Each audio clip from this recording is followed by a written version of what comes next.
打，我这我打给他你，我打了打还哭啊，我就吐了，到这搞就烂了，就帮我烂了，我就不会处理啊，那就我不了就不。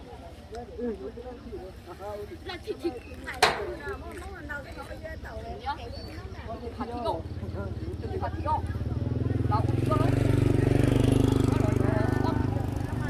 ，ăn nổ cho tiền bỏ nổ, bỏ cả nổ, ăn nổ mì là cũng ra đây, ăn nổ đây, bỏ nổ,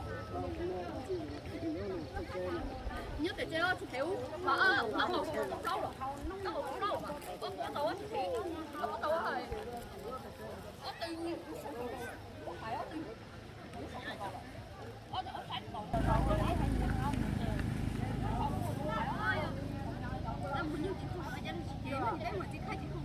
那种，那几套是酒。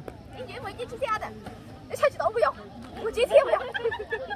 买了叫一杯了老天了的，那下去都别玩，那我搞天今天都不要的。那么有机会我被他要打球都被没机会被打球呢。哈里那是结婚介绍啊？啊，bây giờ你还好好的啦。你还好带不要？离那么一见到了，那叫低呢？几天？比较几天？有也跌。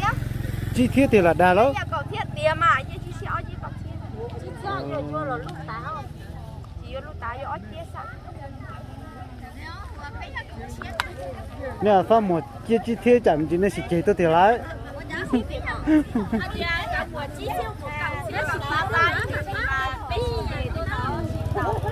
是几啦？chúng mình chỉnh lại.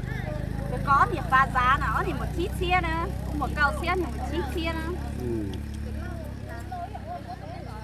Nên nhấp bỏ từ tôi một tí này. Nên nhấp bìnhคือmẹ vạc rồi. Nên nhấp mẹ vạc rồi. Nông từ giờ này lúc khứ mẹ vạc này. Chủ nhật mà giò mà. Chủ nhật sợ nó.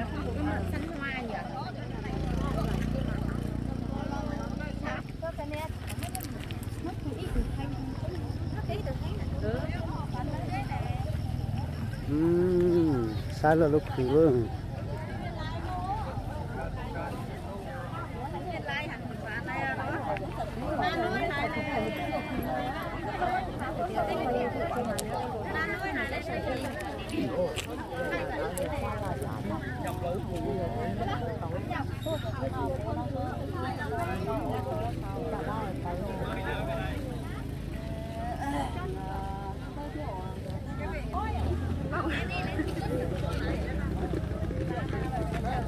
Cà phê ngò.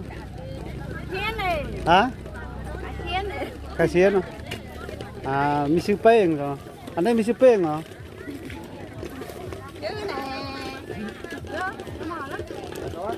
Dù tâm hở mà cà phê nè.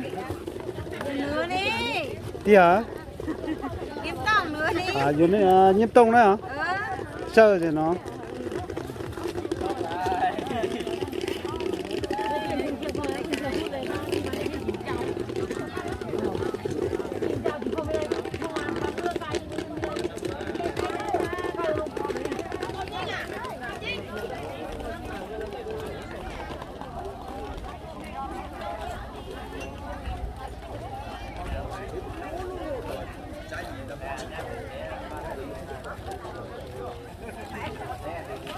Nhìn này làm món này bán không? Cái gì mua hậu? Anh đi lấy nhà khổ quá là. Nhớ nó cũng một cái kia nó trâu. Ủa nhà chị là chị muốn nhon này là. Có nữa, tự nhiên cái gì là chỉ khiến ta kia chỉ muốn mua nó là trâu tự nhiên. Con này vàng nó mó thứ. 6. Này vàng nó mó thứ.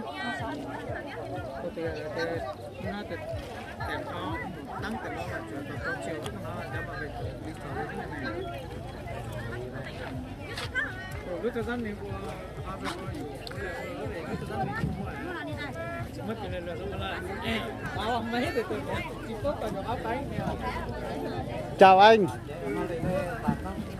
Có bán được không? Ôi giời, ngồi cả buổi đến nay có bán được gì đâu. Hả? Bác mới sướng nhờ. Ừ, thế thì bổ đấy, bổ nghề đi làm đấy. Cứ cầm cái máy này đi quay này không để nhàn không. Quá ngon. Quá ngon luôn. Em ba dưới đi rồi. Ở đây là trước mấy hôm trước mấy phiên trước của nó bán bồ ở đây mà. Nó bọn này là bọn bên trong kia không có chỗ, thế là ngồi bên đường. À. Bây giờ nó bắt buộc nó phải đổ vào sân này. Thế thì quá ngon rồi. Nó cho sân này Sân này tức là mình đăng ký bây giờ mình ô này mình đăng ký rồi phải không? Thế quá được. Thế ô kia là con trai à? con trai mình á. Ừ. Đây là con trai mình à? Ừ. Có vào không?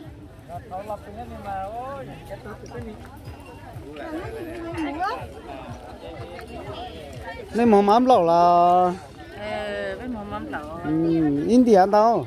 Đi chi chia rồi. India chi chia.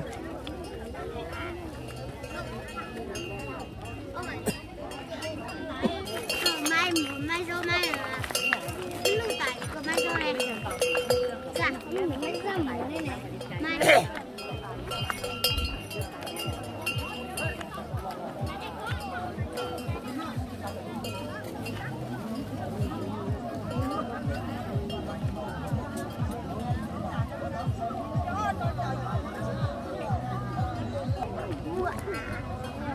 cô cả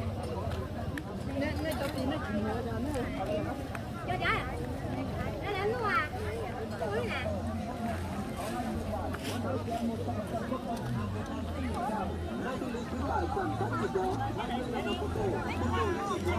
Ini là một bữa chưa? Cái nó tao chẳng tao cái chẳng tao chỉ nhận cái mùa. Từng cái đó chỉ cái mùa bây giờ. Nó nè, lọ qua đây, lọ rồi tôi dẹp cái này để tôi chỉ dẹp lại. Cái theo là cái quán này nó học cái mùa tắc luôn. Anh mấy chỉ lo là bây giờ. Tao ha, là nó chỉ chén nó rộng tê ha. Ồ, lò rộng đây rồi. Tôi chỉ là cha này quản lý trường này đã luôn cú dầu mà. Rồi cho tôi cười luôn rộng tê chỉ là chỉ treo thôi mà. Cú dầu. Wow, họ tao dầu của hấu hết.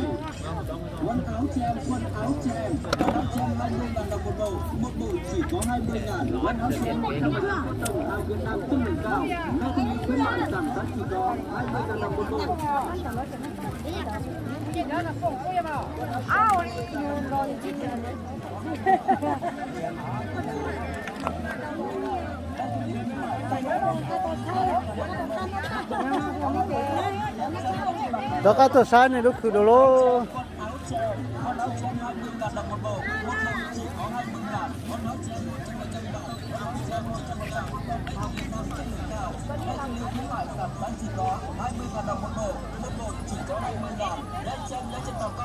Nhìn này mùa hạt nó xưa rồi.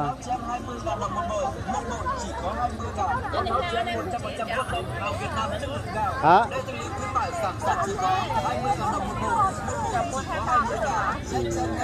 Nhớ thì cứ chỉ mùa hè nào phải chỉ là chỉ cứ đi à?